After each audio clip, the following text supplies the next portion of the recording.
خب سلام. تو ایران هم جنگ شد، خیلی ساده. الکی ساعت 3 نصف شب برداشتن تهران رو زدن. اینا هم گفتن اینجوریه، ما خوار مادرتون رو میدونیم. زدن ننشون رو سرویس کردن.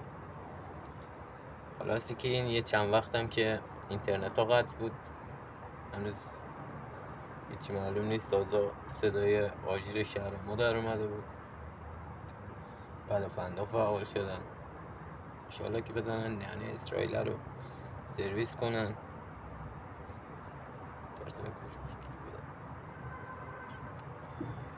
خلاصه که آره دیگه، هر جا هستین مراقب خودتون باشین. فقط هم پیش خانوادتون باشین، مثل من این گوشه تک و تنها توی یه بر دنیای دیگه نباشین.